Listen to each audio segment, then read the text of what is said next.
좋은 아침입니다. 환영합니다. 저희가 이제 첫 번째 패널 준비를 마쳤는데요. 많은 친구분들, 동료분들, 그리고 국회의원분들, 위성락 님도 보고요. 제가 23세 할 때 제가 한국에 아마도 관심이 있을 거라고 얘기를 했던 것으로 기억을 합니다. 위성락님께서요. 이제 20년 후에 제가 사실 그래서 주한 미국 대사로 가기도 했었는데요. 거기에 대한 인연을 느낍니다. 그리고 굉장히 중요한 주제에 대해서 얘기를 하도록 하겠습니다. 기조연설에도 나오겠지만 이제 트럼프 2기 행정부가 시작이 될 것이고요. 그래서 이러한 앞으로의 미래에 있어서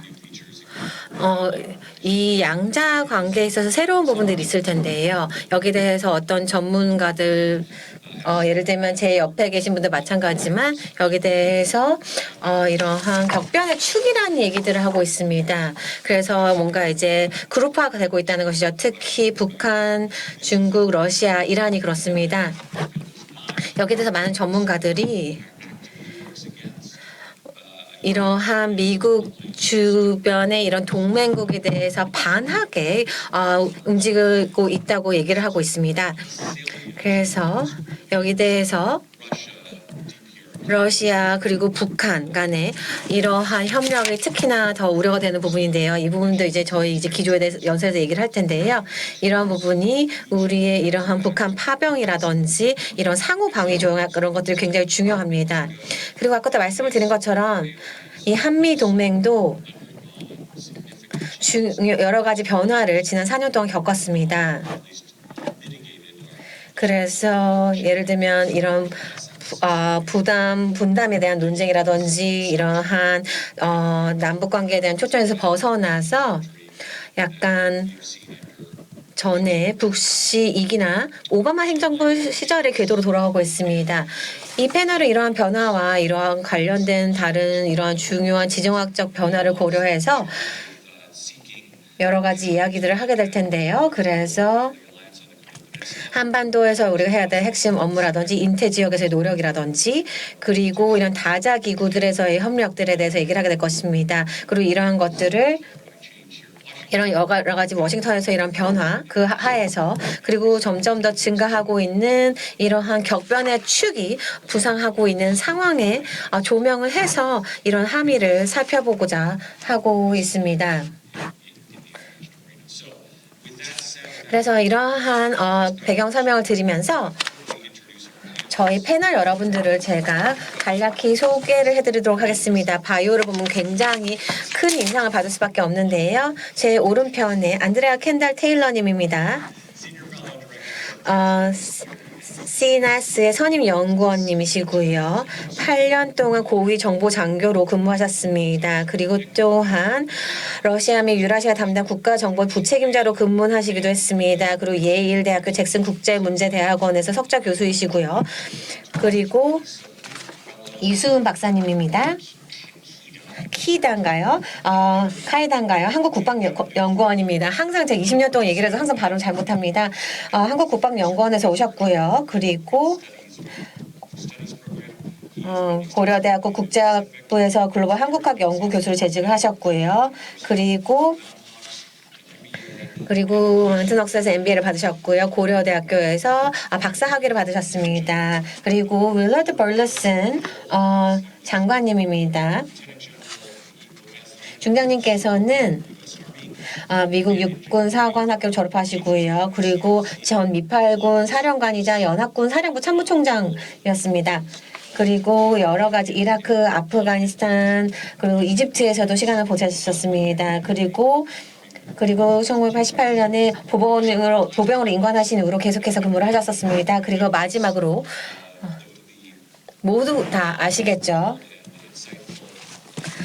박진 전 외교통상부 장관님입니다. 4선 대한민국 국회의원 역임하시기도 했고요. 그리고 당시에 한미 FTA를 통과시키기도 했습니다. 그리고 여러 가지 다양한 부분에서 여러 가지 다양한 직책들을 마련하셨고요. 마지막으로 말씀드리고 싶은 부분은 이 부분 제가 지금 넘어가서 서울대학교 학사 그리고 하버드에서 행정대학원 석사 그리고 옥스퍼드에서 박사 학위를 취득하셨습니다. 그래서 제가 듣기로는 영국에 계신 한 분이 말씀하시기를 한국에서 영어를 제일 잘하는 분이라고 들었습니다. 네. 그래서 일단 보통은 이제 제가 장관님부터 시작하도록 하겠지만 오늘은 좀 그것을 깨서 켄덜 테일러님부터 시작을 하도록 하겠습니다. 왜냐하면 여기에 대해서 관련해서 이런 이슈에 대해서 굉장히 광범위한 얘기들을 해오셨기 때문에 여기에 대해서 먼저 질문을 드리도록 하겠습니다. 그래서 켄덜 테일러님 먼저 질문을 드리려고 하는데요. 제가 알기로 어떻게 이 네 개의 국가, 북한, 이란, 러시아, 중국이 이런 미국의 이익에 반하는 행동을 하고 있다고 설득력 있게 설명해 주셨는데요. 현재의 상황과 그 추세선을 어떻게 보고 계신지에 대해서 설명을 해 주시겠습니까?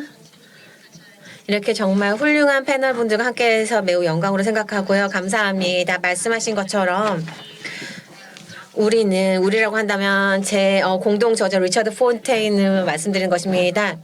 이 글에서 저희가 말씀드린 것은 우리가 계속해서 이 러시아, 이란, 북한, 중국의 이런 협력에 대해서 얘기를 하는 것이었는데요. 이것을 저희가 이제 격변의 축이라고 표현하고 있습니다. 이 네 국가가 함께 협력을 해서 이러한 글로벌 질서를 전복하기 위해서 노력을 하고 있고 그리고 현재 이런 국제 질서의 축을 변화시키려고 한다는 것입니다. 이 네 개 국가 간의 협력은 이미 존재하고 있었습니다. 이것은 러시아가 우크라이나를 침공하기 전부터 존재를 했었고요.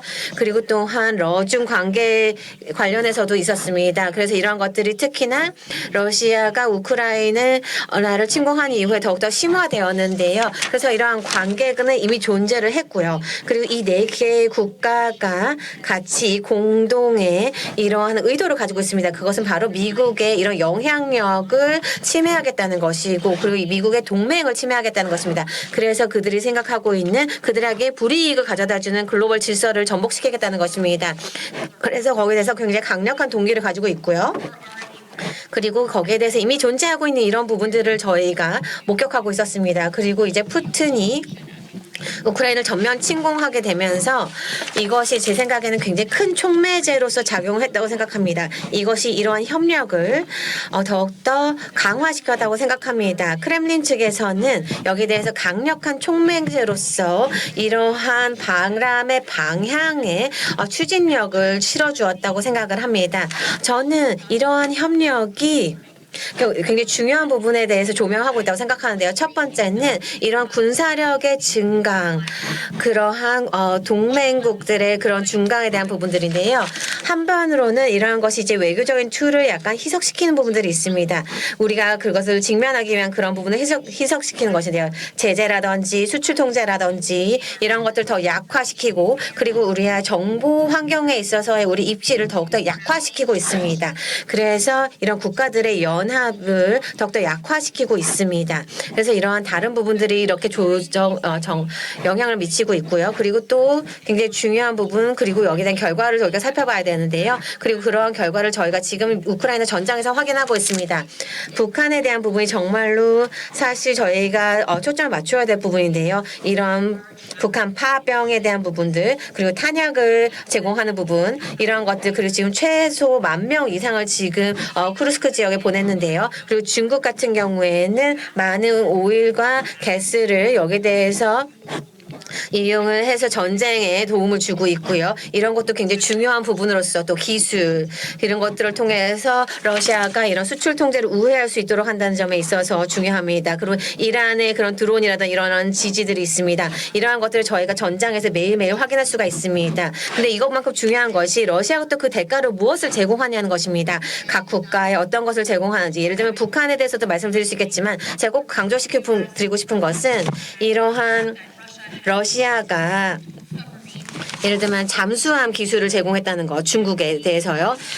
그리고 여기 대해서 저희가 보고서를 썼는데요. 러시아 중국 관계에 대해서 제가 2021년 정도에 이런 것이 일어났는데 당시에 보면은 저희가 얼마나 러시아가 중국을 얼마나 지지를 할 생각이었는지 그 파트너들 얼마나 지지할 생각이었는지를 생각했습니다. 그 기술은 굉장히 민감한 것입니다. 그래서 저희는 여기 대해서 얼마나 의지를 가지고 있는지 보여주는 부분이라고 생각하고요. 그리고 3년 후에 지금 이 자리에 와 있습니다. 이것이 보여주는 것은 굉장히 빠르게 가속하고 되고 있다는 것을 볼 수가 있습니다. 또 하나 말씀드리고 싶은 것은 이것이 앞으로의 향방이 어떻게 되느냐는 것입니다. 그래서 이런 북한의 파병에 대한 부분 이런 것은 굉장히 우려가 되는 부분이라고 생각합니다.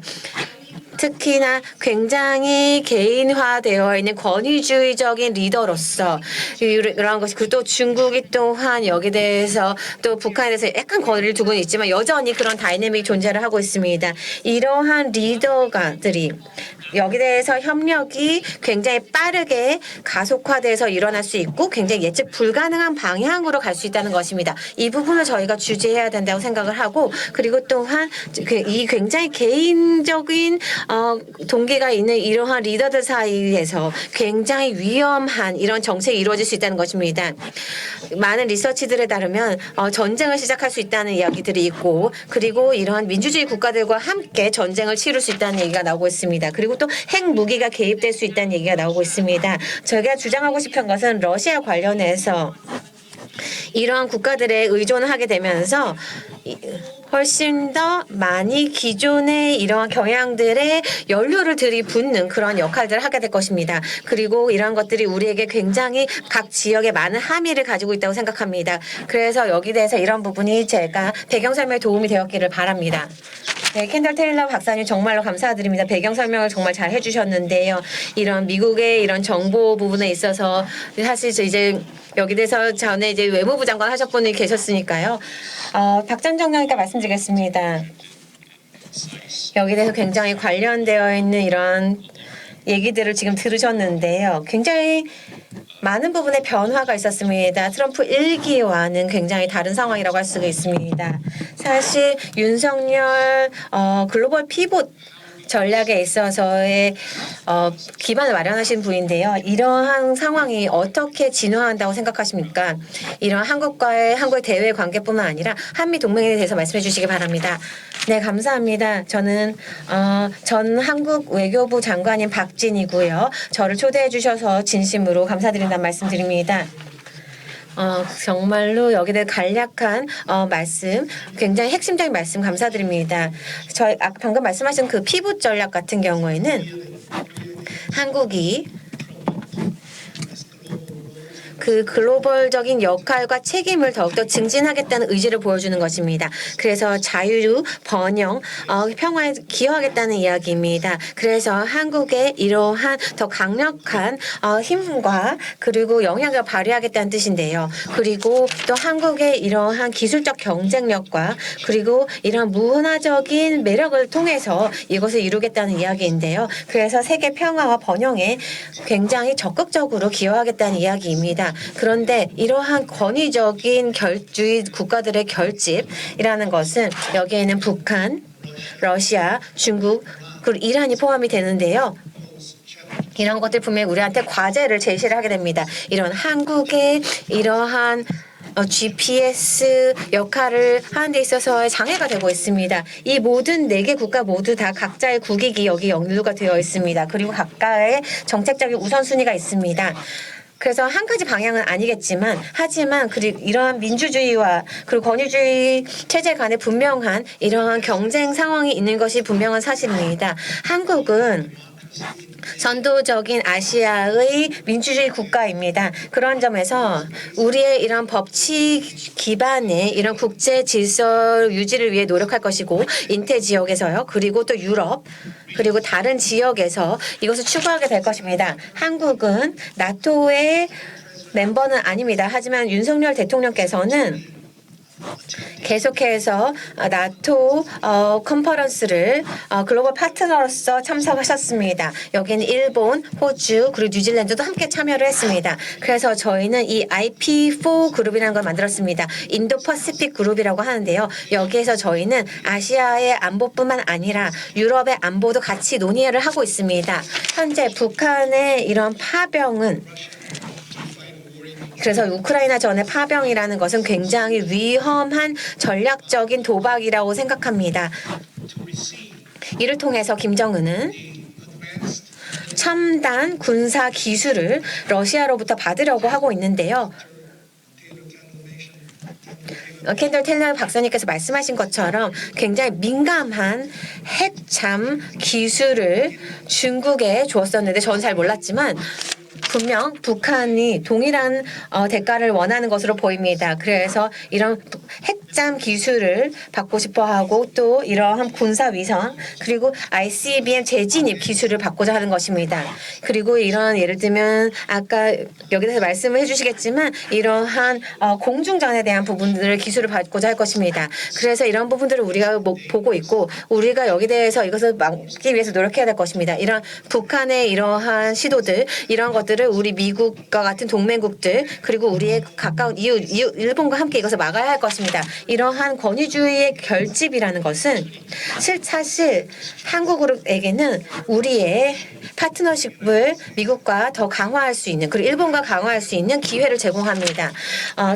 트럼프 2기에서 한미일 3자 파트너십과 그 협력은 지속될 것이라고 생각합니다. 왜냐하면 트럼프 행정부 하에서 당시에 한미일 협력에 대해서 얘기를 하기 시작했고요. 이것이 계속해서 지속적으로 지난 4년 동안 발전을 해왔습니다. 그래서 분명히 과제와 그리고 기회가 공존하고 있고요. 그리고 또한 우리는 우리의 친구들과 그 UN 그리고 G20, APEC과 함께 협력을 해야 될 것입니다. 그리고 다른 국가들과 같이 협력을 해서 러시아에 대해서 그리고 북한의 이러한 위험하고 불법적인 군사적인 협력을 막을 중단할 것을 요청해야 될 것입니다.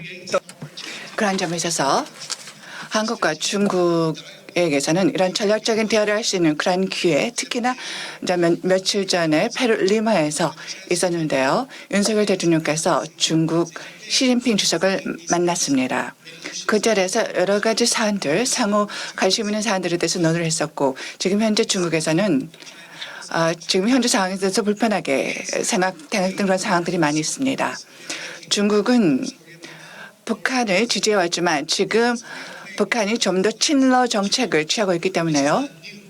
이러한 것은 새로운 상황은 아니지만 지금 현재는 굉장히 이러한 것이 두드러지고 있습니다. 그래서 이러한 모든 상황들 전개들을 우리가 능동적으로 잘 대처해야 할 것이며 그리고 특히나 한미동맹 그리고 트럼프 행정부 2기 이러한 것을 잘 대처해야 할 것을 생각합니다.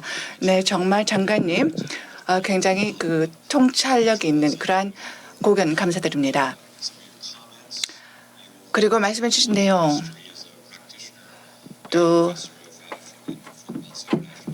외교정책과 국제관계 또 교수로서도 하고 계시고 그리고 글로벌 피벗 전략에 대해서도 또 주요 역할을 하셨기 때문에요. 이러한 관계의 이러한 내구성이라고 할까요? 지속성이라고 할까요? 이걸 잠시 말씀해 주셨는데요. 또 새로운 관계가 대두되고 있는데 10년 전만 하더라도 북러 관계는 그렇게 많지 않았었습니다. 그리고 굉장히 약간 냉담했었고 그리고 이란도 독자적으로 협상에서 독자적으로 행동을 했었고 오바마 행정부에서는요. 그런데 과거 경험을 봤을 때 이러한 그룹핑이 계속해서 지속되시라고 생각하십니까? 그러면 한국의 전략적인 이해관계를 이런 그룹핑과 관련해서 어떻게 맞춰나가야 된다고 생각하십니까? 한 세 가지를 말씀드리겠습니다. 우크라이나 전쟁, 러시아 우크라이나 전쟁이 어떻게 전개될 것인가에 다를 것이라고 생각합니다. 최종 결과가 어떻게 도출될 것인가. 이에 따라서 동로 관계 그리고 또 한미 관계가 영향을 받을 수 있을 거라고 생각합니다.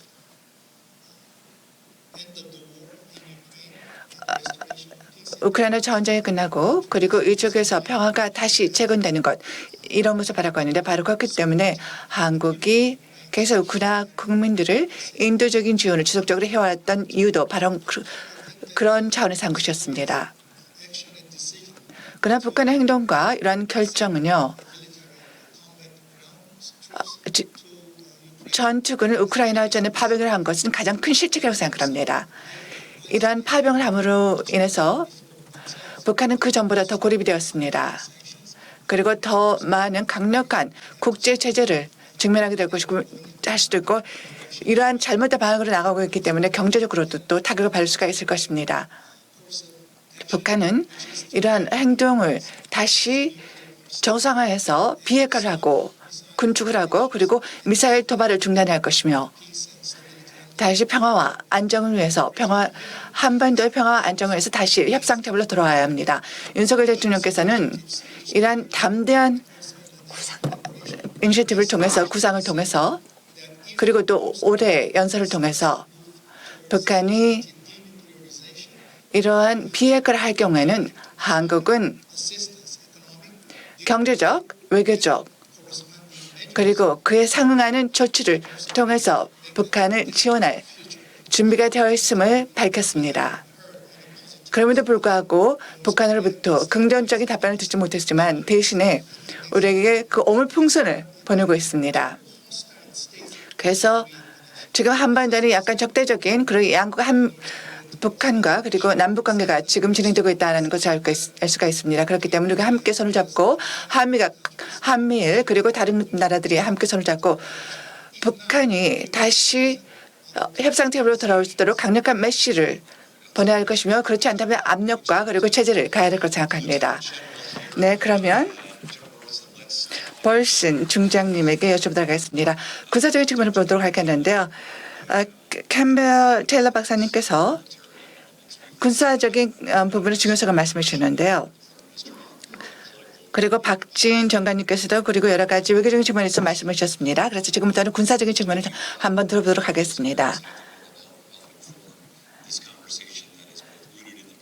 지금 한반도와 관련된 이러한 문제가 세계적으로 발생하고 있고 이를 통해서 굉장히 이러한 것이 전 세계적으로 영향을 미치고 있는데요.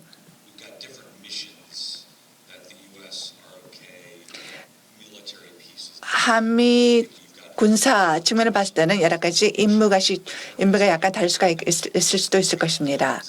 어물풍선이라든지 긴장의 고조라든지 여러 가지 이런 걸로 해서 굉장히 억지력이 필요한 상황입니다. 그리고 두 번째로는요. 외교 장관에서 무슨 전 세계적인 전망 그러니까 인태 지역 그리고 전 세계적인 그 전망에 대해서 말씀해 주셨는데요. 이러한 지정학적인 이런 전개를 봤을 때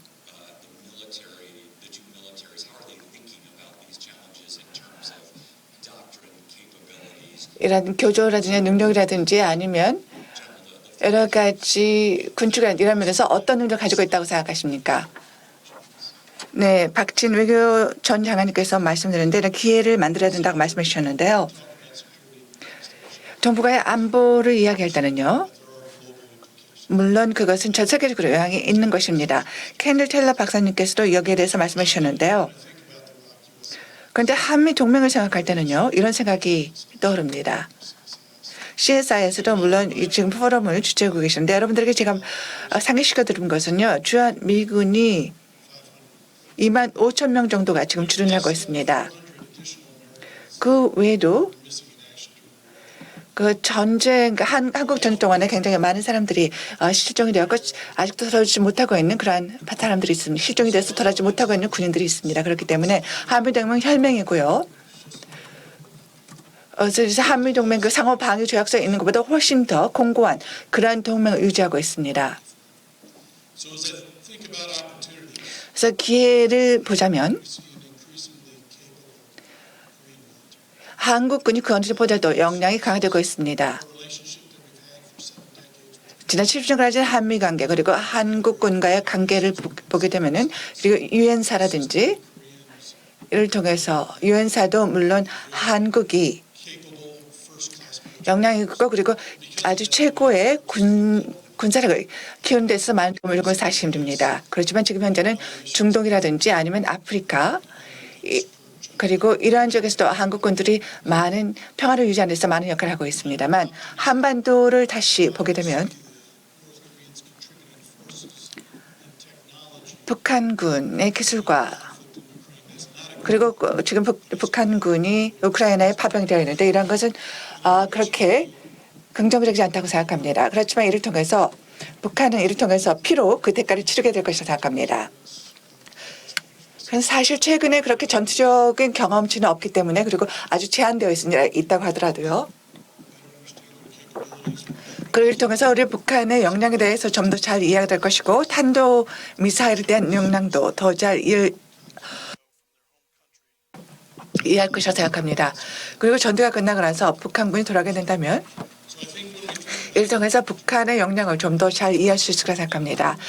기사 우선 기회를 통해서 우선 북한의 핵 네트워크를 보면은 한반도뿐만 아니라 그리고 미 본토에도 영향을 미치게 됩니다. 한미 동맹의 결의력뿐만 아니라 그리고 전 세계적인 동맹 차원에서 중국, 러시아 그리고 북한은 그리고 이란에서 지금 현재 불안정을 초래하고 있고 이것은 전 세계 질서에 도움이 되지 않는다라는 것을 알고 있습니다. 그리고 마지막으로 대비태세를 보게 되면 우리가 상시 전투태세를 가지고 대비 능력을 가지고 있어야 합니다. 다자 그리고 3국 군사 연습이 동북아에서 이루어지고 있고 그리고 인태 지역에서 이루어지고 있습니다. 이러한 군사훈련은 강력한 군사동맹을 지지해주고 있으며 그리고 서로의 능력을 잘 이해할 수 있도록 도와주고 있습니다. 감사합니다. 네, 장관님 한 가지 제가 팔로우를 드리도록 하겠습니다. 지금 말씀해 주신 말씀하고 좀 연결되어 있는데요.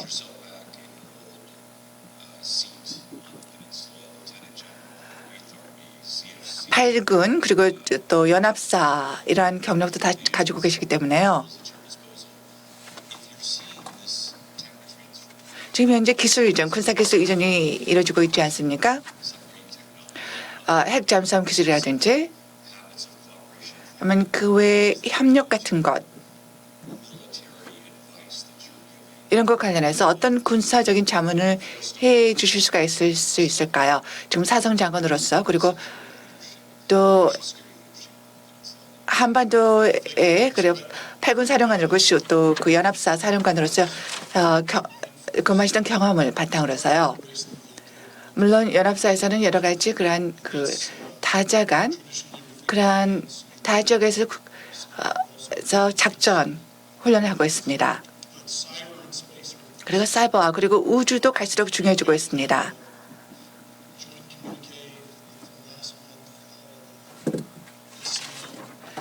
그리고 또 최근에 있었던 ICM이 개최되었었죠. 그리고 이러한 필요성에 대해서도 이야기가 된 바가 있습니다.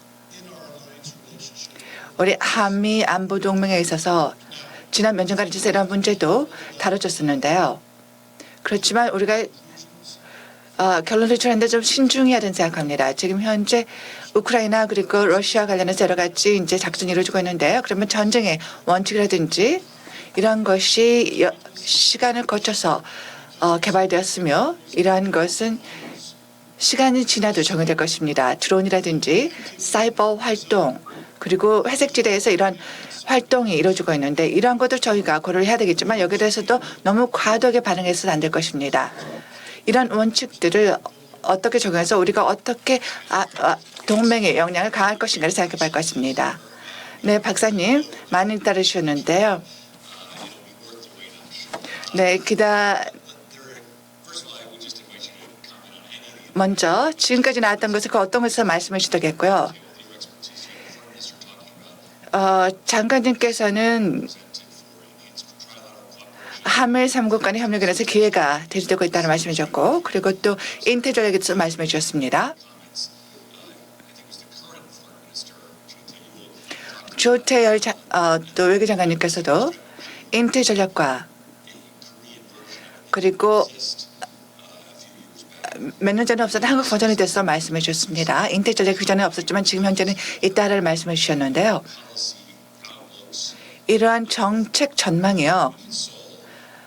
한국 정부에 어떻게 적용이 되며 그리고 새로운 한미 상관 협력에서 어떤 영향을 주는지 말씀해 주시기 바랍니다. 감사합니다. 대사님. 먼저 박진 전 외교장관님의 말씀에 대해서 좀 코멘트를 하도록 하겠습니다. 먼저 인태 전략은 미국의 인태 전략이 나온 다음에 한국의 인태 전략이 나왔습니다. 한국의 인태 전략은 다음과 같이 시작합니다. 한국은 인태 국가이고 미국은 인태 전략의 그 첫 번째 문장은 미국은 인태 국가에 있어서 강대국이라는 그런 문장으로 시작합니다. 그렇기 때문에 한국의 인태 전략은 미국의 인태 전략과 굉장히 많이 닮아 있다는 말씀을 드리고 싶습니다. 이것은 또 전략적인 문서라고 할 수가 있겠죠. 한미 3국 협력을 보게 되면은요. 그 뿌리가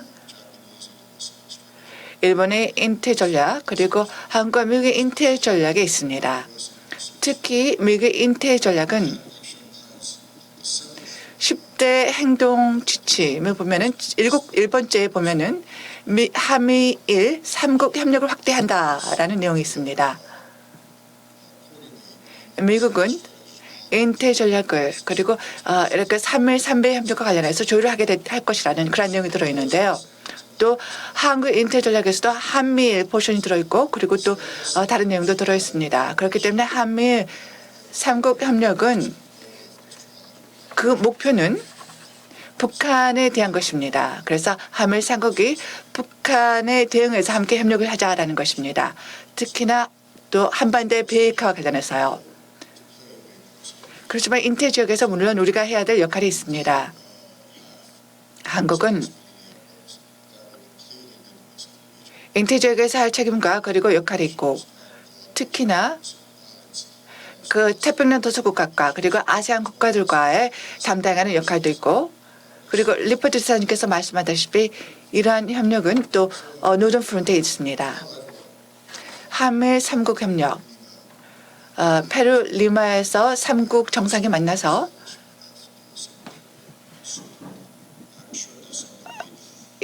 이러한 그 담당 부서를 설립하기로 했습니다. 그래서 앞으로 우리가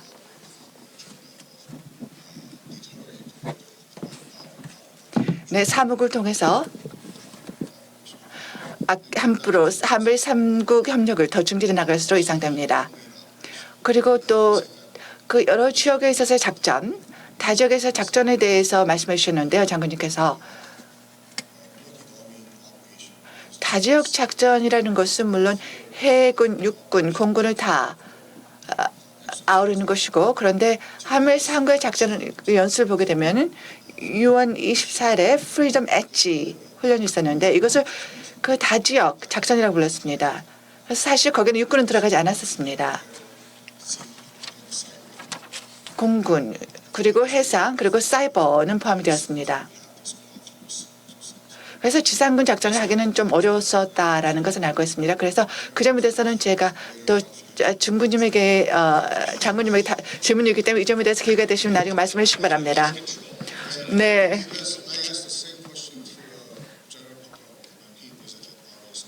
폴프루트가 카이다를 방문해 주셔도 또 같은 질문을 드렸는데도 불구하고 제가 답변을 듣지 못했기 때문에 장군님께 답변해 주시면 좋겠습니다. 캔들 테일러 박사님께서도 이런 말씀을 주셨죠?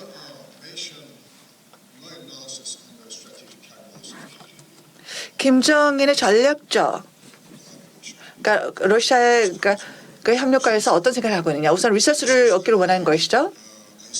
ISR 위성, ICBM 재지 및 잠수함 기술, 핵 추진 기술을 포함하는 것입니다. 이런 고급 기술을 전수받기를 원하고 있고 또 재정적인 이익을 받기를 원하고 있습니다. 각 병사가 한 $2,000 받는다. 월 $2,000를 받고 있고 그리고 선불로 $4,600를 받는다고 알고 있습니다.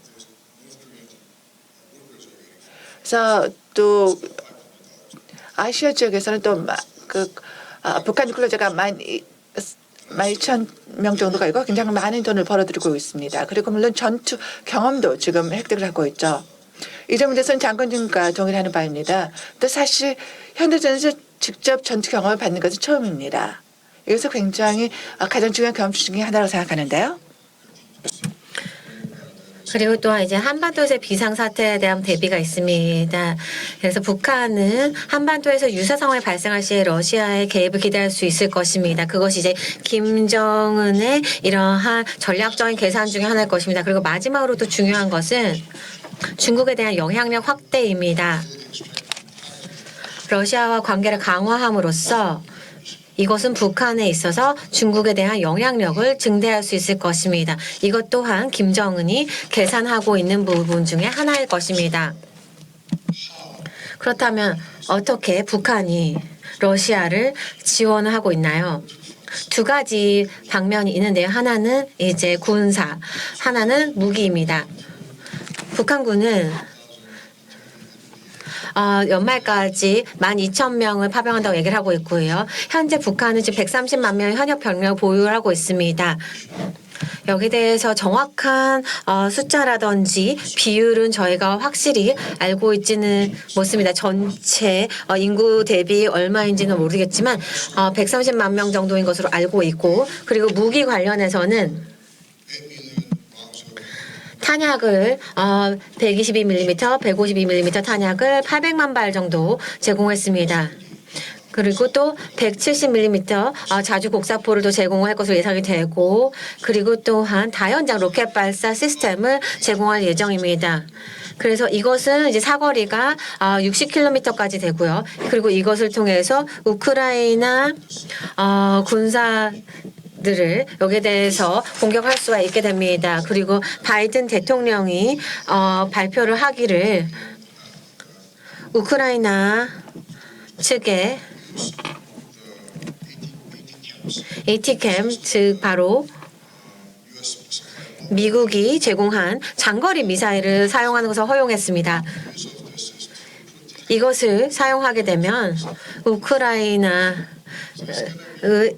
군사들에게 쿠르스크에서 이점을 제공하게 됩니다. 그래서 여기 대해서 또 이제 북한이 여기 대해서 지금 탄약을 또 제공을 하고 있는데요. 이러한 것들이 현재 러시아 우크라이나 전쟁에서 일어나고 있는 일들입니다. 여기에 대해서 제가 몇 가지 더 드릴 말씀이 있는데요. 어떻게 중국과 미국이 이런 상황을 인지하고 있는지, 그리고 여기에 대해서 한국이 무엇을 할 수 있는지에 대해서 말씀을 드리고 싶은 부분들이 여러 가지가 있습니다. 네, 감사합니다. 굉장히 통찰력이 가득 담긴 이야기들을 이러한 협력 관련해서 말씀해 주셨는데요. 진심으로 감사드립니다. 다시 박 전 장관님 그리고 테일러 박사님께 질문을 드리고 싶습니다. 박 전 장관님, 다시 그 기술, 그러니까 새로운 전선이라고 할 수가 있는데요. 이러한 산업적인 기반에 대해서 말씀드리고 싶습니다. 조선 그리고 해군 함정에 대한 부분인데요.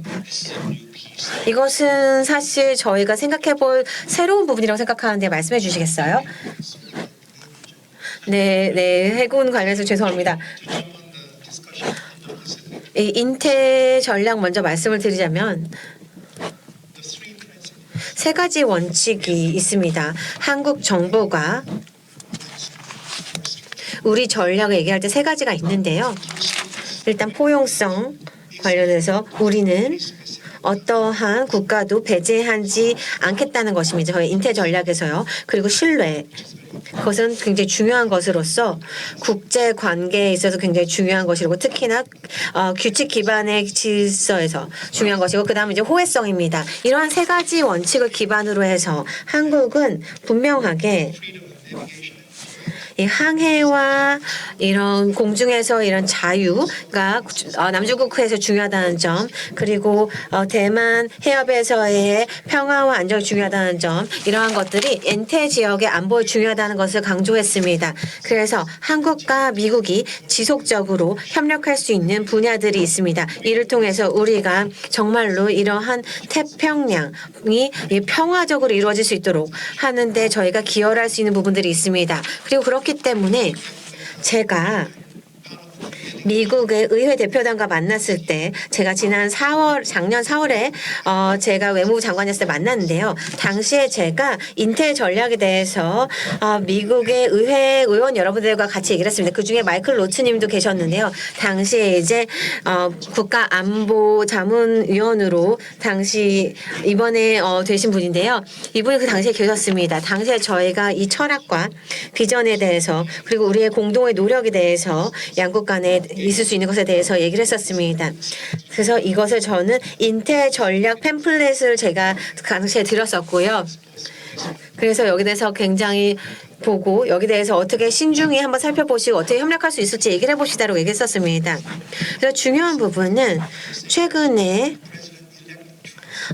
트럼프 당선인과 윤 대통령 간의 전화 통화에서 조선 업계를 얘기를 했다는 것입니다. 정말 제가 기쁘기도 했고 또 놀랍기도 했습니다. 우리 모두가 알고 있는 것이 미국의 조선 업계가 현재 최근 10년 동안 하향세였다는 것을 알고 있습니다. 그리고 이것이 또한 미국의 대선 캠페인의 이슈였던 것도 알고 있습니다. 한국은 세계적인 수준의 조선업을 가지고 있습니다. 저희는 최대형의 조선 업계를 가지고 있고 저희가 빙하 파쇄선을 또 가지고 있고 그리고 또 저희는 여기에 대해서 많은 인력을 가지고 있습니다. 이거는 우리가 정말로 많은 지원을 통해서 미국의 조선업을 더욱더 활성화시킬 수가 있습니다. 제가 여기에 대한 의회 리서치 리포트를 현재 상황에 대해서 미국 조선업의 상황에 대해서 배웠는데요. 여기에 따르면 미국은 현재 300척이 좀 안 되는 함대를 가지고 있습니다. 근데 해군 측에선 381척을 원한다고 합니다. 그래서 한 85개 척의 선박이 더 필요한데요. 여기에 있어서 한국은 미국과 협력할 수 있는 완벽한 파트너가 될 것입니다. 그래서 저는 여기에 대해서 이 당선인과 한국 윤 대통령 간의 첫 번째 전화 통화에서 조선업을 언급했다는 것에 대해서 매우 고무적으로 생각합니다. 이런 방향은 정말로 좋을 것이라고 생각합니다. 네, 굉장히 좋은 말씀해 주셨습니다. 제가 또 말씀드리고 싶은 것이 우리가 기억할 것이 CNO 아르멜켈릭에서 당시에 이제 일성 장군이었는데요. CNFK에서요. 근데 굉장히 여기에 대해서 굉장히 많은 경험을 가지고 계신 분인데요. 그리고 또 이제 해군 관련해서 해군 총장님께서 여기서 많은 관심을 가지고 계시는데요. 그래서 이 리더십 측에서 이러한 조선업에 있어서 한국의 강점을 알고 있다는 점이 중요한 것 같습니다. 이 조선업 관련해서도 사실 국방부에서 계속 얘기를 하셨을 텐데요. 그리고 이러한 산업 기반의 협력이라는 것이 굉장히 저희가 한미 협력에 있어서 중요한 부분이라는 생각이 듭니다. 네, 캔덜 테일러님께도 질문을 드리고 싶습니다. 아까 처음에 여러 가지 이야기를 해주셨는데 그중에 몇 가지 말씀을 드리고 싶습니다. 첫 번째로 거기에 대해서 좀 말씀을 더 해주셨으면 좋겠고 또 하나는 이 4개의 국가 저희가 지금은 격변의 축이라고 말씀드리고 있는데요. 중국, 러시아, 북한, 이란입니다. 여기에 대해서 근데 이제 트럼프 당선이 이 중 일부의 국가들과 약간 가까운 관계를 가지고 있습니다. 이것이 이 그룹화에 어떤 영향을 미칠지 그리고 이것이 어떻게 보면 어떠한 쐐기적인 전략의 시작이 될 수 있을까요? 여기에 대해서 어떻게 생각하시는지 궁금합니다.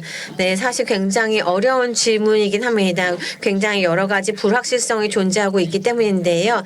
제가 아까 처음 말씀드린 것은 사실 여기에 대해서 일단 기본적으로 이 쐐기 전략에 대해서는 저는 좀 약간 회의적이긴 합니다. 왜냐하면 이 관계라는 것이 굉장히 심화가 되어 있고 또 지속이 될 것이라고 생각이 되고 그리고 또 강력한 동기와 또 인센티브가 제공이 되고 있기 때문에 생각합니다. 그래서 제 생각엔 미국 측에서 미국 동맹 측에서 여기에 대한 쐐기 전략을 진행하기는 좀 어려운 부분이 있다고 생각합니다. 그리고 거기에 대한 비용도 굉장히 클 것이라고 생각합니다. 왜냐하면 이 국가들 같은 경우에는 미국의 이런 영향력을 핵심적인 지역 그리고 유럽과 우크라이나 그리고 인태 지역에서 반하고자 하고 있기 때문에 그리고 이쪽에서는 이 네 개 국가는 이러한 부분에서의 그 영향력을 뒤집고자 하고 있기 때문에 여기 대해서 제 생각에는 원칙적으로 보았을 때는 이러한 영향력에 있어서는 이러한 부분을 저희가 쐐기 전략을 진행하기는 어려움이 있을 것으로 예상이 됩니다. 그리고 또한 이러한 국가들이 예를 들면은 여기 대해서 의무장관님께서 말씀하신 것처럼 중국 같은 경우에는 지금 북한 관련한 부분에 있어서 좀 불편하게 생각하고 있는 부분도 있습니다. 그래서 모든 것에 있어서 여기 이 네 개 국가가 일치하고 있는 것은 아닌데요. 예를 들어서 뭐 중앙아시아 같은 경우에 러시아와 중국이 또 다를 수가 있고요. 근데 이제 미국은 여기에 대해서 이러한 굉장히 이제 마찰 부분이 될 수 있는 부분에 대해서 저희가 이용할 수 있는 부분은 좀 어려움이 있고 또 제한이 될 것이라 생각합니다. 그래서 분명히 이러한 긴장이 있지만 미국과 동맹국이 정말로 여기에 대해서 이런 관계를 이간질할 수 있는 그래서 뭔가 중요한 변화를 일으켜 나가는 부분에 있어서는 어려운 부분이 있다고 생각합니다. 박 장관님이 말씀하신 것처럼 그 트럼프 접견에서 말씀하셨는데요. 어떻게 이 트럼프가 우크라이나를 대응할지가 정말로 앞으로의 방향에 있어서 굉장히 큰 결정적인 역할을 할 것이라고 생각하고요. 이 국가들이 파트너십을 어떻게 추구하는지를 결정할 것이라고 생각합니다.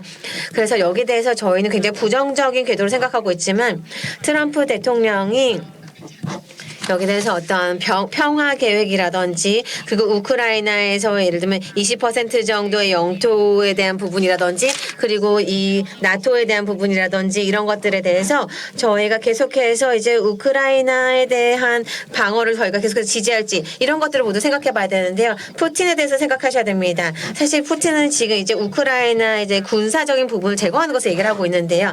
그래서 여기에 대해서 트럼프가 어떻게 대응할지를 봐야 됩니다.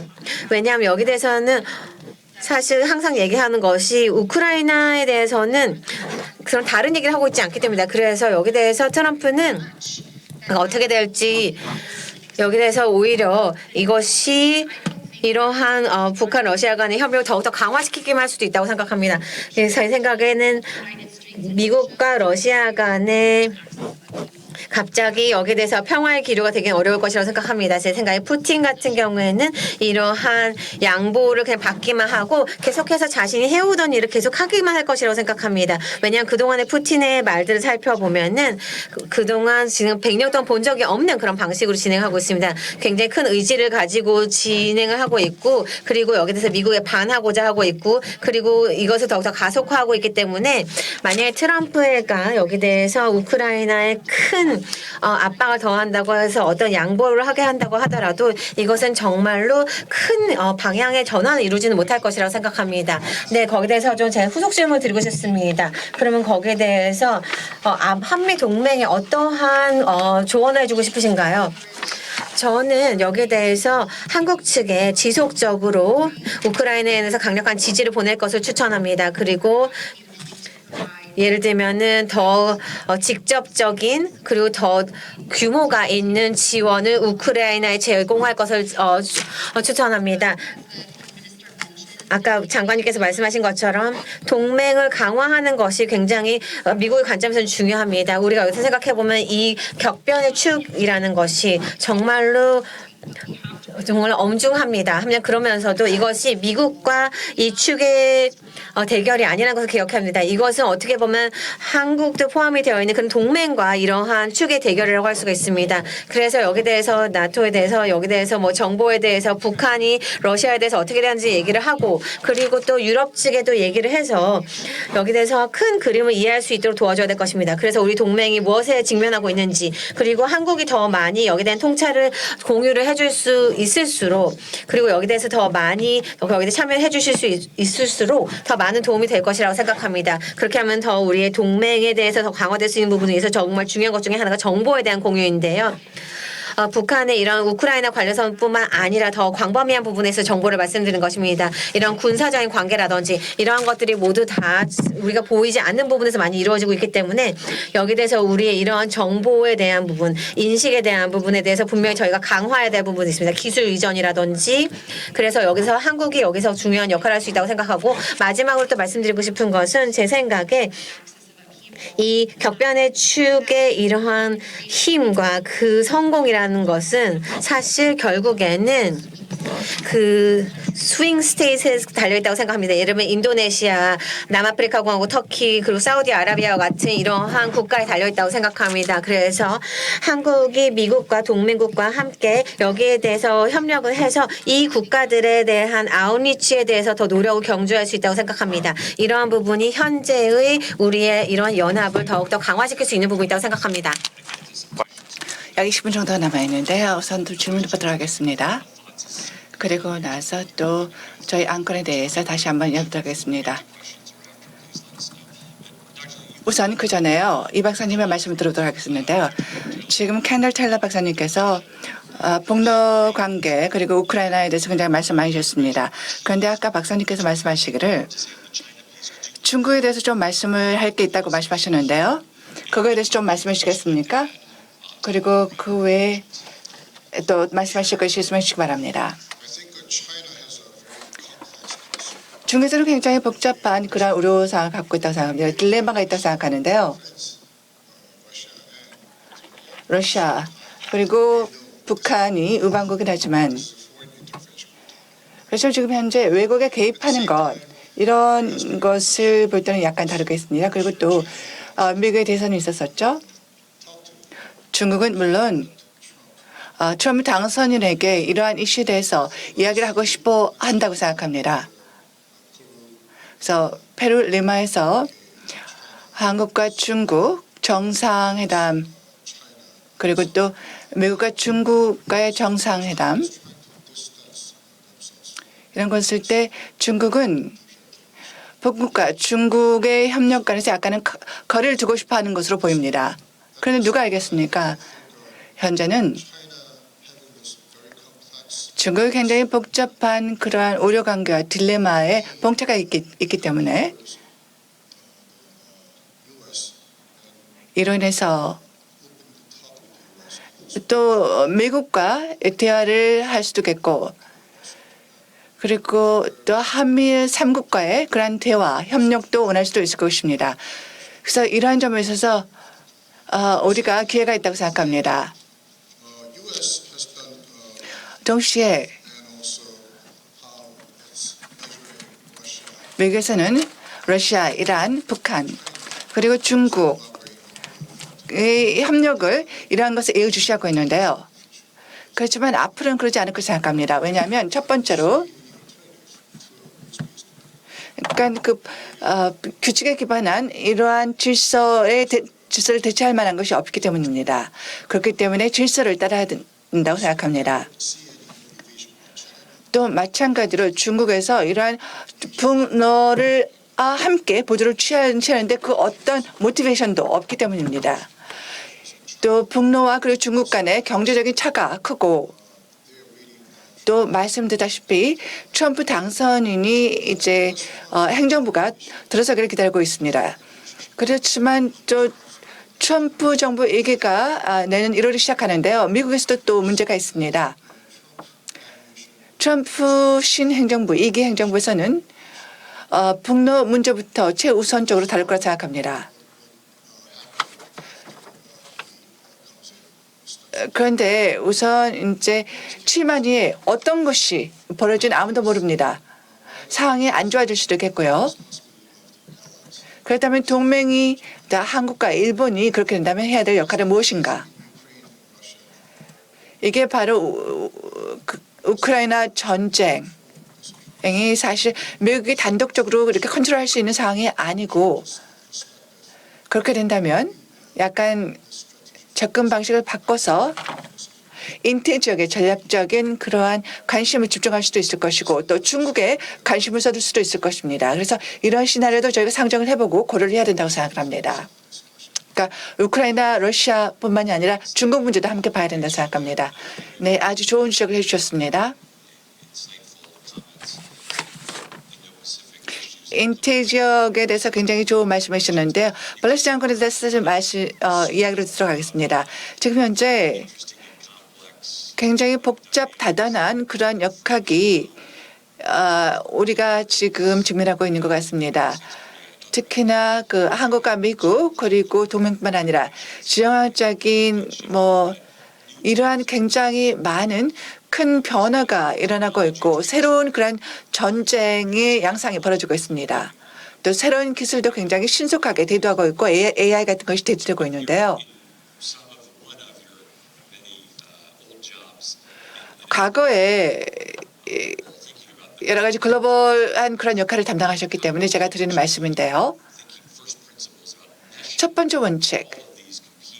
이러한 경쟁 관계에는 여러 가지 요소들을 함께 엮어서 어떻게 최선의 결과를 사령관들과 그리고 전투들 낼 것인가 하는 것은 굉장히 어려운 과제라고 생각하는데요. 네, 굉장히 어려운 질문 주셨어요. 네, 답변을 말씀할 때 다른 분이 말씀하신 것을 제가 연결해서 말씀드리겠습니다. 그래서 기회와 그리고 기술에 대해서 말씀을 드리겠는데요. 2주 전에 이제 할로윈이지 않았습니까? 또 최근에 또 선거도 있었고요. 10월 30일에 ICBM을 또 북한이 또 화성 19호를 발사했습니다. 그리고 고체 연료를 사용했다고 알고 있죠. 굉장히 큰 거였죠. 네, 거기서 물론 아직 질문이 있습니다만 화성 18도 굉장히 컸습니다. 근데 그때 당시 북미에 있던 사람들이 깨닫지 못했던 것은 이 두 개의 시스템들은 그러니까 미국 본토에까지 조달할 능력이 있을 수도 있다라는 것입니다. 그렇기 때문에 기술 이전 이러한 시스템을 구축하는 데 있어서 도움을 줬던 기술이라든지 그리고 또 앞으로 어떤 일이 벌어질 것인가 이런 것을 볼 때는 우리가 비핵화를 이해하고 그리고 이러한 것을 지지해야 된다 생각합니다. 이런 것은 우리 본토 동북아뿐만 아니라 아시아가 아니고 우리 본토에 미국 본토에 영향을 미치는 그러한 기술이기 때문입니다.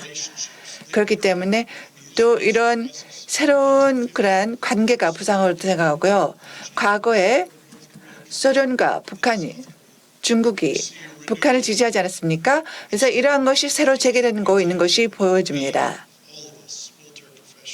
그래서 군에 있는 모든 사람들은요. 우리 동맹과 파트너도 함께 상호 운용성을 계속해서 개선해야 할 것입니다. 물론 이것은 그 전투지에 있는 사병뿐만 아니라 사령관들도 마찬가지입니다. 전국 차원에서 여러 가지 역량을 개선하고 계속해서 협의 체계를 통해서 상호 운용성, 그러니까 인간 그리고 조직뿐만 아니라 그리고 표준화된 이러한 그 절차를 가지고 있어야 된다고 생각합니다. 이것은 한미동맹을 통해서 달성할 수가 있었고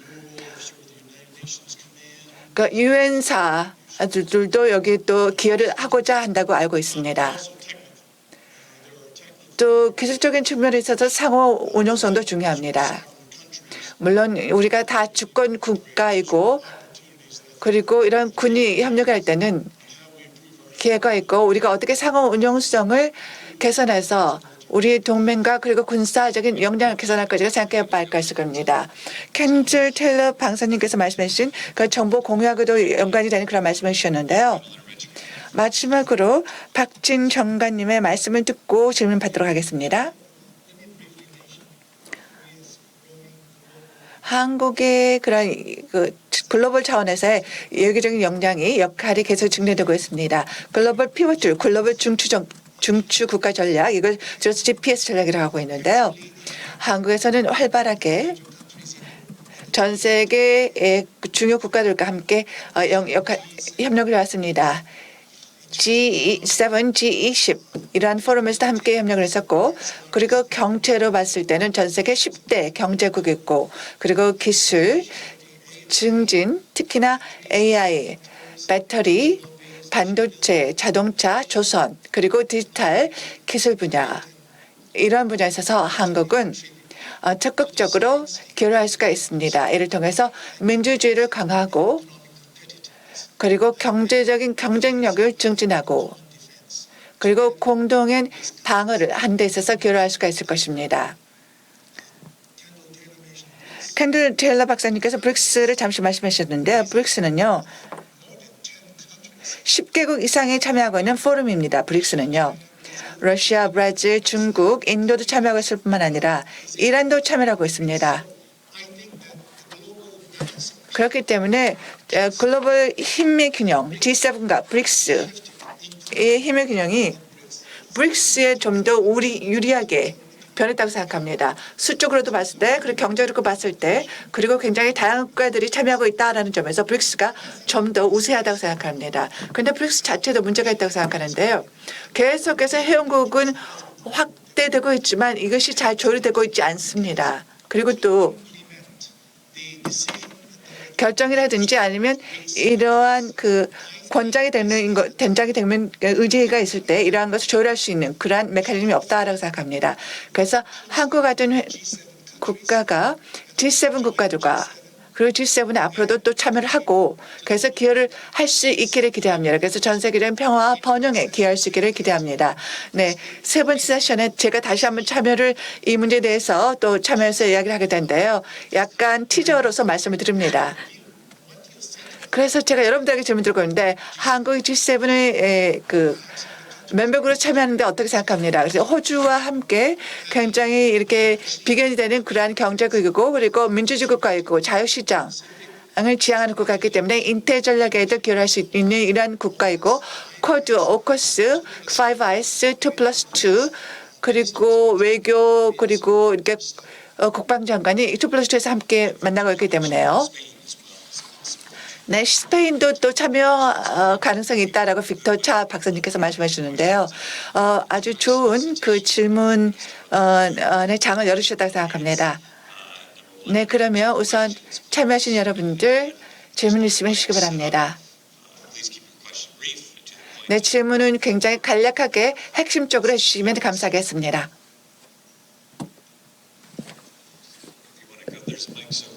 마이크가 있습니다. 마이크로 가서 발언해 주시기 바랍니다. 필 도나유 스타일로는 하지 않고요. 그냥 제 스타일로 하도록 하겠습니다. 네, 스웨덴 대사관에서 나왔습니다.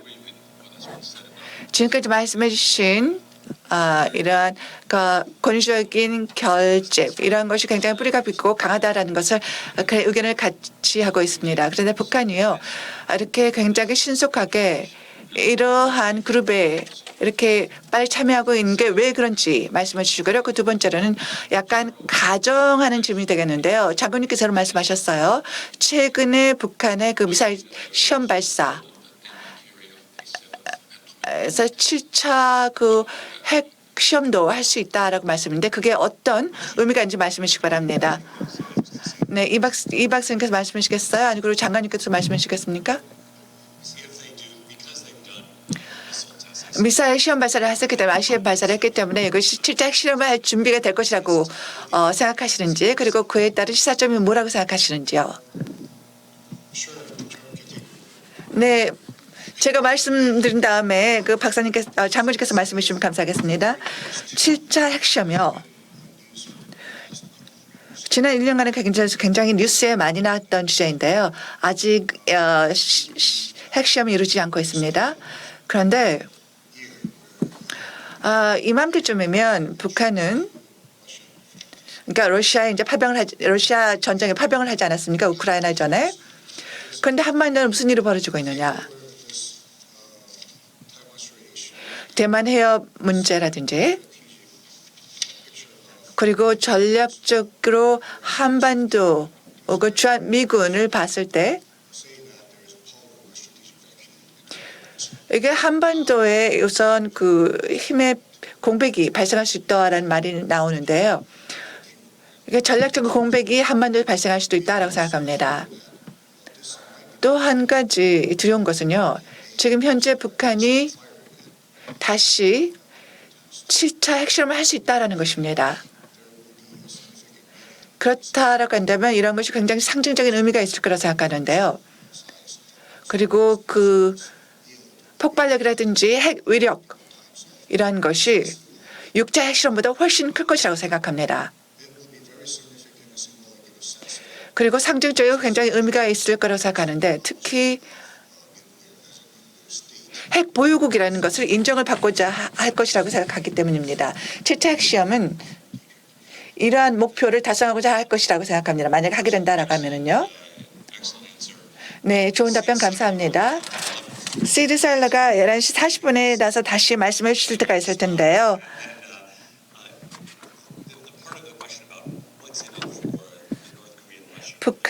북러 관계에서 북한이 얻을 수 있는 게 무엇이냐.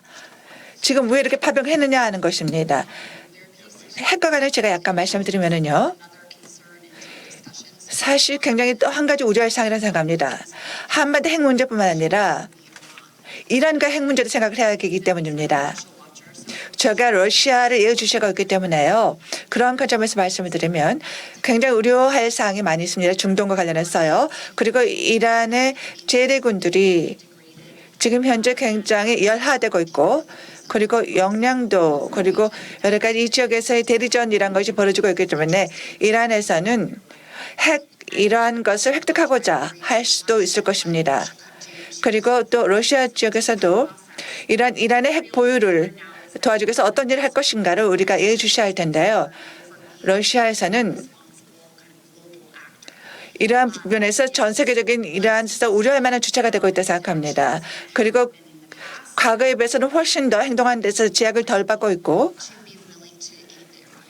그 이러한 체제를 더 도와줄 의향이 많을 것이라고 생각합니다. 그 북러 관계에서는 정말 말씀을 잘해주셨다고 생각합니다. 북한에서는 이를 통해서 식량이라든지 현금 그리고 월급도 받고 있고요. 글병사들이 월급을 받고 있고 또 동시에 근로자들도 이를 통해서 외화를 벌어들이고 있고 또 그 무엇보다도 또 전투 경험을 쌓고 있다고 생각합니다. 바로 그런 점에서 이런 북한과 그리고 러시아, 중국과의 관계도 마찬가지입니다. 이런 군사 훈련을 통해서 러시아는 시리아든지 우크라이나에서 받은 교란과 드론을 사용한 전쟁 이러한 경험을 공유할 수가 있을 것입니다. 그건 또 전투장 그리고 러시아에서도 마찬가지고 그리고 북한 정권에서도 취약점을 극복하는 도움이 될 수도 있을 것을 생각합니다. 그리고 제 생각에 북한의 측면에서는 이제 러시아를 위해서 피를 흘렸기 때문에 뭔가 한반도에 유사 상황이 발생할 경우에는 이런 상호 방위 조약을 또한 서명을 했기 때문에 러시아가 북한을 지원할 것이라는 이러한 희망을 가질 수 있을 것이라고 생각합니다. 그래서 제가 보기에는 이것이 또한 어떻게 보면은 어떻게 선지급금을 제공한 것이라고 할 수가 있습니다. 그래서 이런 호혜성을 바탕으로 해서요. 그리고 여기에 있어서 그 위험 감수적인 측면에 있어서 김정은은 러시아 그리고 중국의 지원을 받고 있다고 생각하게 되기 때문에 그런 도발은 더욱더 높아질 것이라고만 생각합니다. 그래서 이런 한반도에 있어서의 그래서 리스크가 더 높아진다고 생각하고 여기에 대한 부분에 있어서 푸틴 측의 이런 관점에 있어서 굉장히 우려하는 부분이 있습니다. 네, 이제 커피 브레이크가 있을 텐데요. 저기에 대해서 여기에 대해서 지금 말씀해 주신 분이 있는데요. 네, 거기에 그 전에 일단 장관님 말씀 듣겠습니다. 네, 이 핵 부분과 관련해서 사실 비합리적이고 비도덕적인 것입니다. 북한이 여기서 미사일을 발사하는 것은 또는 이러한 핵 실험을 하는 것은 정말로 특히나 북한 주민들이 경제가 좋지 않고 사람들이 굶주리고 있는 상황에서 이러한 것들을 한 것 자체가 굉장히 불법적이고 비도덕적입니다. 이것을 중단해야 합니다. 가장 좋은 부분은 이것이 발생하기 전에 우리가 이것을 방지하는 것일 것입니다. 우리 한국과 미국이 여기에 대해서 이런 확장 억제의 효과성을 높여야 할 것입니다. 그리고 또한 여기에 대해서 저희는 핵 협의 그룹을 가지고 있습니다. 이를 통해서 여기에 대해서 대비를 하고 여기서 어떻게 대응할지에 대해서 그 메커니즘을 가지고 있습니다. 저희도 굉장히 우려하고 있습니다. 이것은 정말로 심각한 안보 우려입니다. 북한이 그 헌법에 핵 보유국이라는 단어를 넣고 그리고 이러한 공격적인 핵 전략을 가지고 있는 것. 그래서 필요할 때 이 핵무기를 쓰겠다는 것은 굉장히 한국에는 직접적인 위협입니다. 그래서 이 7차 핵실험이 이루어진다면 이것은 어떻게 보면은 소형 핵탄두가 있다는 뜻이고요. 그러면 이를 통해서 한국, 일본, 미국을 공격할 수 있습니다. 저희가 이것을 보고 그냥 또 다른 핵 실험이구나 이렇게 생각할 수는 없을 것입니다. 절대로 다른 것이라고 말씀드리겠습니다. 제 7차는 굉장히 다를 것입니다. 그리고 한국의 국내 여론도 잠재적으로 한국의 이런 자주적인 핵 역량을 성장시키기를 원할 것입니다. 북한은 그럼 거기에 대해서 그러한 가능성에 대해 예상할 것입니다. 7차 핵실험을 한다면 이 부분을 당연히 예상할 것이고 저는 북한이 그렇게 해서는 안 된다고 생각하고 우리도 그것을 예방해야 한다고 생각합니다. 네, 저희가 지금 이제 시간 관계상 몇 가지 말씀을 드리면서 마무리를 하도록 하겠습니다. 저희가 이제 개요로서 굉장히 심각한 이러한 과제, 지정학적 과제에 대해서 말씀드렸습니다. 하지만 우리가 극복 불가능한 것은 아니라는 점 말씀을 드렸고요. 그리고 또한 저희가 이러한 동맹을 강화하는 것의 장점에 대해서 말씀드렸고 우리가 어떤 행동을 취할 수 있는지에 대해서 말씀을 드렸습니다.